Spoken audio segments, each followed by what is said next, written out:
Well, we're a part of the brave new world of Noah and his sons.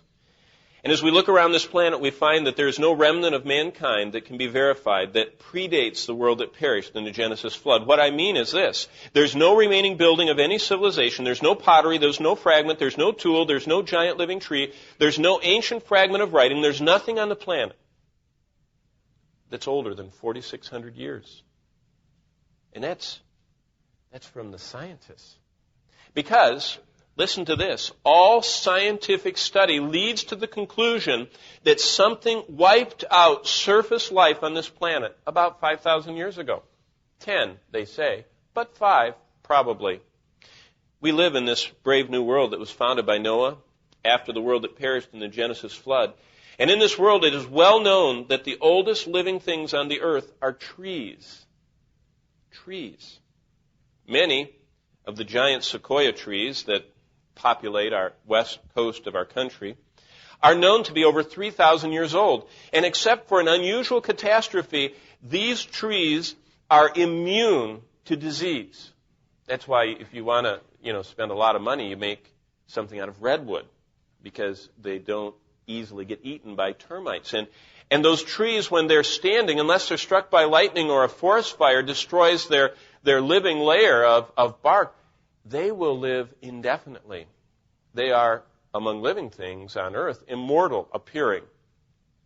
Note the following interesting observation. And I'm reading from an article from Science magazine. It says, the most intriguing and unanswered question regarding the longevity of conifers has to do with the Sequoia gigantea trees, which is some way of saying the Sequoia giants. I don't know why they always have to talk in Latin for us, because we don't understand Latin, but they always do in scientific journals, which some believe may enjoy perpetual life. This scientist by the name of Edmund Schulman says, in the absence of any gross destruction, they appear immune to all predators. And this is what his article said in Science magazine. Does that mean that shortly preceding 4,000 years ago, and then he puts this little aside, and if John Muir, remember the original naturalist John Muir, who protected the stands of trees, if his count of rings was correct, then shortly preceding 4,000 years ago, all the living sequoias were wiped out by a catastrophe. Now, this scientist doesn't tell us what the catastrophe was. What's interesting is when you get to Yellowstone National Park, you see the sequoias that used to be on this planet. They're bigger, and they're more numerous than we can even imagine.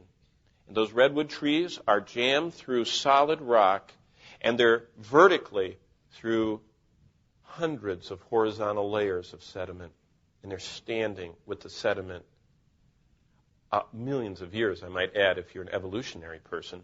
Millions of years of sediment are holding up giant sequoia trees. Now, I ask you, how'd that thing last for millions of years standing up? Of course, we know it's the flood. They don't.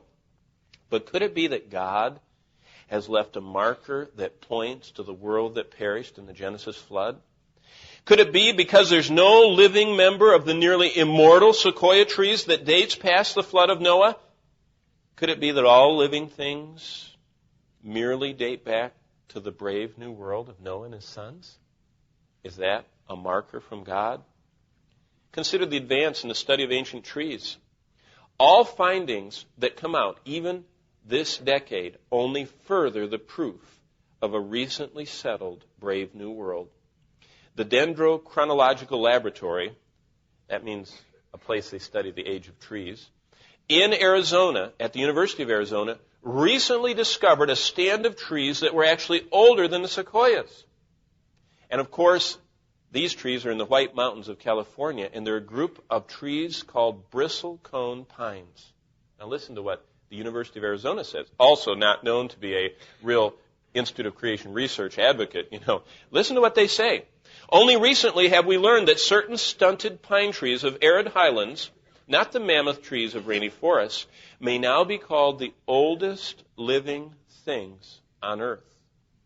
They cut boring into these delicate ancient trees, and they did core samples. And through microscopic study of growth rings that they bored in, it revealed to these scientists at the University of Arizona that a bristlecone pine tree that was found last summer surpasses the oldest known sequoia by centuries. Why? This little tree, hugging the side of a mountain at 10,000 feet elevation, was found to be 4,600 rings old. I mean, they bored in. It's not very big. And it has 4,600 concentric growth rings. Here's the conclusion. Many of the neighbors of this bristlecone pine were found to be nearly as old. We have now, the scientists said, dated 17 bristlecone pines older than 4,000 years, but none on Earth older than 4,600 years.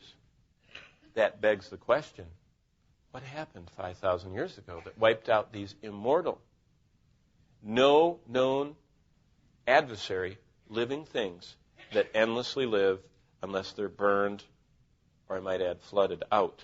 So now think with me, since these bristlecones, as well as sequoias and other ancient trees, are still living, it is pertinent to ask why the oldest living things apparently had time to develop only one generation since they acquired their present stand.